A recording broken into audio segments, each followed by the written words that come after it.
नमस्ते, मैं डॉक्टर आतिश बकाने। मैं एक पीडियाट्रिक हीमेटो ऑन्कोलॉजिस्ट यानी बच्चों में होने वाले रक्त रोग, कर्करोग इसका विशेषज्ञ हूँ और मैं नागपुर में कार्यरत हूँ।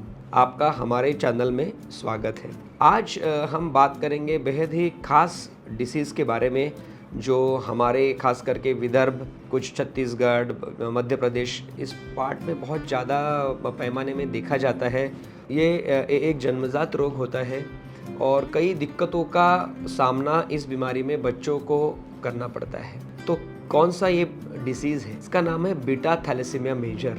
और बीटा थैलेसीमिया मेजर कई थैलेसीमियाज है, हीमोग्लोबिनोपैथीज है, बट आज हम सिर्फ बात करेंगे ट्रीटमेंट के बारे में कि बीटा थैलेसीमिया मेजर को कैसे हम ट्रीट कर सकते हैं। बाकी और हमारे वीडियोज़ है थैलेसीमिया के बारे में, बट आज सिर्फ ट्रीटमेंट के बारे में डिस्कशन होगा।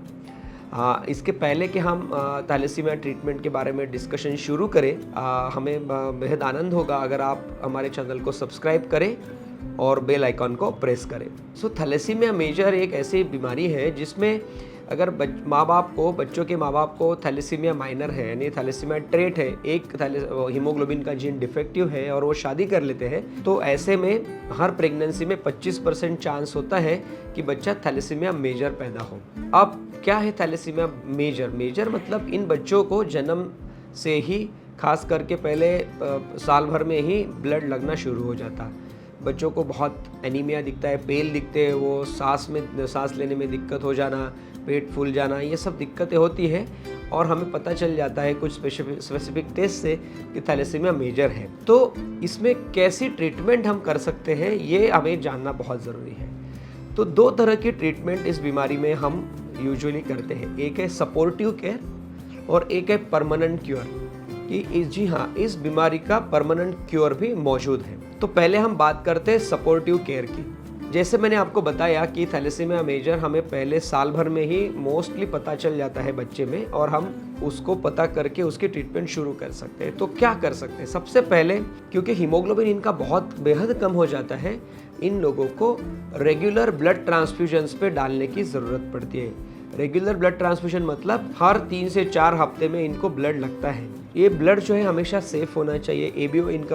एबीओ कॉम्पैटिबल तो होता ही है, बट ये ल्यूको डिप्लीटेड होना चाहिए और नेट टेस्टेड, कोशिश करके नेट टेस्टेड है ना। HIV, HbA1c और हेपेटाइटिस का HCV ये सब निगेटिव होना चाहिए। ये बेस्ट ब्लड बच्चे में जाना चाहिए, क्योंकि आप सोचिए हर 3 से 4 हफ्ते में अगर ब्लड जाना है तो ये सेफ जाना ज़रूरी है। अब जैसे ही ब्लड हम देते हैं, जैसे 10-12 ब्लड ट्रांसफ्यूजन हो जाती है बच्चों में, ये जो ब्लड देते हैं उसमें कई आयरन की मात्रा होती है। वो आयरन अपने शरीर में टॉक्सिक मात्रा में बनने लग जाता है और वो लीवर को, किडनी को, हार्ट को, ऐसे और ऑर्गन सिस्टम को डैमेज करने की कोशिश करता है।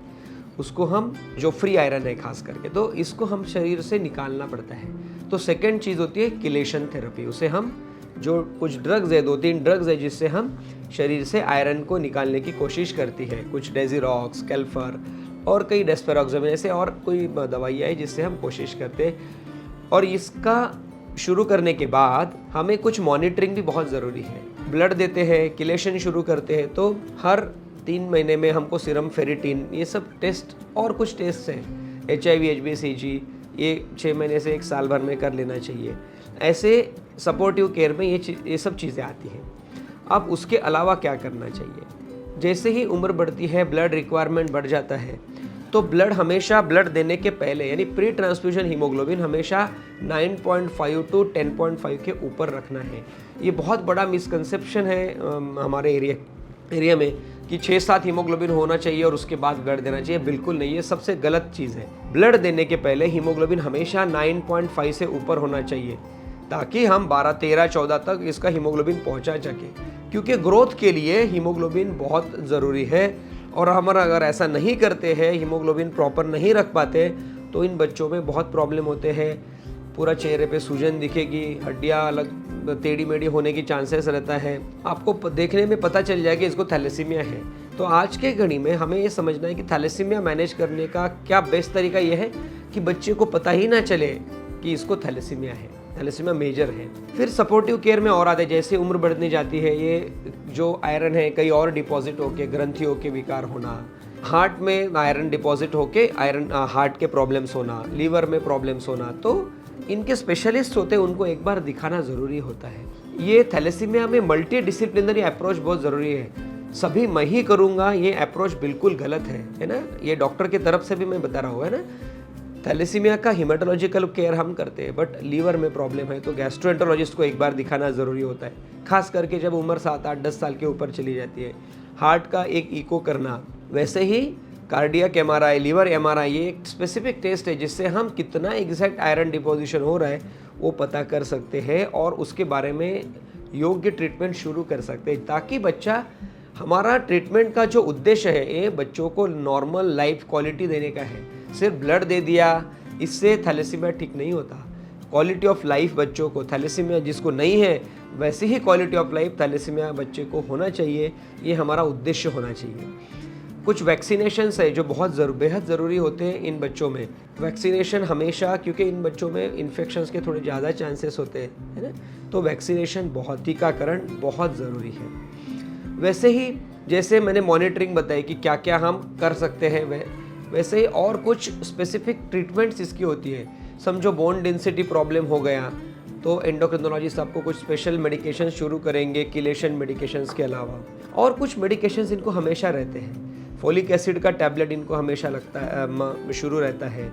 वैसे ही जिंक का ज़रूरत इन बच्चों को कभी कभी पड़ती है। कुछ लोग कंटिन्यूस देने की कोशिश करते हैं, कुछ बीच बीच में देते हैं, वो अपने अपने एक पर्सनलाइज ट्रीटमेंट होती है। बट यस, इन सब चीज़ों की भी ज़रूरत थैलेसीमिया में पड़ सकती है। ये हो गई सपोर्टिव केयर। सपोर्टिव केयर में भी मैं पूरी चीज़ें नहीं बता पाया क्योंकि वीडियो बहुत डिफिकल्ट है सब कुछ एक चीज़ों में लेना, बट बेसिक चीज़ें मैंने बताने की कोशिश की। वैसे परमानेंट क्योर 2 तरह की होती है थैलेसीमिया में। एक है हिमेटोपोइटिक स्टेम सेल ट्रांसप्लांट, जिसको बोन मैरो ट्रांसप्लांट भी कहा जाता है, और एक है जीन थेरेपी जो अभी अभी अप्रूव हुई है। तो बोन मैरो ट्रांसप्लांटेशन मतलब क्या है, डिटेल में हमने इस पर स्पेशल वीडियो बनाया है, बट कुछ शब्दों में मैं बताना चाहूँगा कि बोन मैरो ट्रांसप्लांटेशन में एक डोनर सिलेक्ट करते हैं, जिसमें फैमिली डोनर अगर है, फुल मैच HLA टाइपिंग करते हैं, मैच है तो वो बेस्ट डोनर होता है, और अगर नहीं है तो कुछ रजिस्ट्रीज होती है जिससे हम डोनर ढूंढते हैं, जिसे मैच्ड अनरिलेटेड डोनर हम बोलते हैं। इनमें अगर हम 7 साल के अंदर ट्रांसप्लांट किया जाए तो लगभग 90% सक्सेस रेट इन बच्चों में हम दिए जा सकते हैं, और ये लाइफ के लिए बच्चे पूरे नॉर्मल हो सकते हैं।